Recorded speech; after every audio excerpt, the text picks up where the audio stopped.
Good afternoon.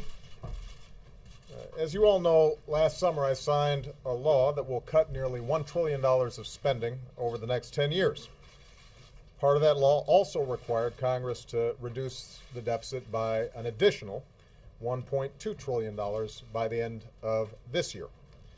In September, I sent them a detailed plan that would have gone above and beyond that goal. It's a plan that would reduce the deficit by an additional $3 trillion by cutting spending, slowing the growth in Medicare and Medicaid, and asking the wealthiest Americans to pay their fair share. In addition to my plan, there were a number of other bipartisan plans for them to consider from both Democrats and Republicans, all of which promoted a balanced approach. This kind of balanced approach to reducing our deficit, an approach where everybody gives a little bit and everyone does their fair share, is supported by an overwhelming majority of Americans, Democrats, Independents, and Republicans. It's supported by experts and economists from all across the political spectrum. And to their credit, many Democrats in Congress were willing to put politics aside and commit to reasonable adjustments that would have reduced the cost of Medicare as long as they were part of a balanced approach. But despite the broad agreement that exists for such an approach, there are still too many Republicans in Congress who have refused to listen to the voices of reason and compromise that are coming from outside of Washington. They continue to insist on protecting $100 billion worth of tax cuts for the wealthiest 2% of Americans at any cost, even if it means reducing the deficit with deep cuts to things like education and medical research, even if it means deep cuts in Medicare.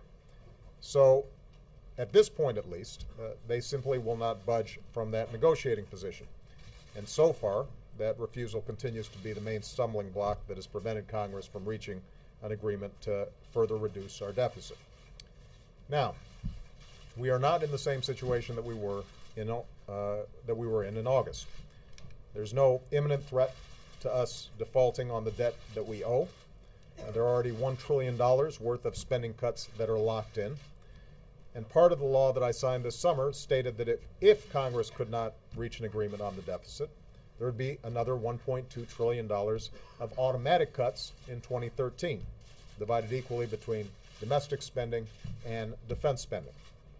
One way or another, we will be trimming the deficit by a total of at least $2.2 trillion over the next 10 years. That's going to happen, one way or another. We've got $1 trillion locked in, and either Congress comes up with $1.2 trillion, which so far they've failed to do, or the sequester kicks in and these automatic spending cuts will occur that bring in an additional $1.2 trillion in deficit reduction. Now, the question right now is whether we can reduce the deficit in a way that helps the economy grow, that operates with a scalpel, not with a hatchet. And if not, whether Congress is willing to stick to the painful deal that we made in August for the automatic cuts. Already, some in Congress are trying to undo these automatic spending cuts. My message to them is simple.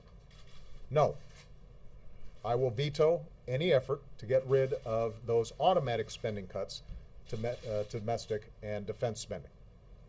There will be no easy off-ramps on this one. We need to keep the pressure up to compromise, not turn off the pressure. The only way these spending cuts will not take place is if Congress gets back to work and agrees on a balanced plan to reduce the deficit by at least $1.2 trillion. That's exactly what they need to do. That's the job they promised to do. And they've still got a year to figure it out. Although Congress has not come to an agreement yet, nothing prevents them from coming up with an agreement in the days ahead. They can still come together around a balanced plan. I believe Democrats are prepared to do so. My expectation is that there will be some Republicans who are still interested in preventing the automatic cuts from taking place.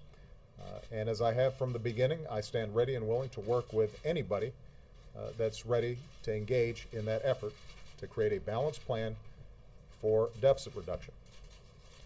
Now, in the meantime, we've got a lot of work left to do this year. Before Congress leaves next month, we have to work together to cut taxes for workers and small business owners all across America. If we don't act taxes will go up for every single American starting next year. And I'm not about to let that happen. Middle-class Americans can't afford to lose $1,000 next year because Congress won't act. And I can only hope that members of Congress who've been fighting so hard to protect tax breaks for the wealthy will fight just as hard to protect tax breaks for small business owners and middle-class families. We still need to put construction workers back on the job, rebuilding our roads and our bridges. We still need to put our teachers back in the classroom educating our kids. So when everybody gets back from Thanksgiving, it's time to get some work done for the American people. All around the country, Americans are working hard to live within their means and meet their responsibilities. And I know they expect Washington to do the same. Thanks.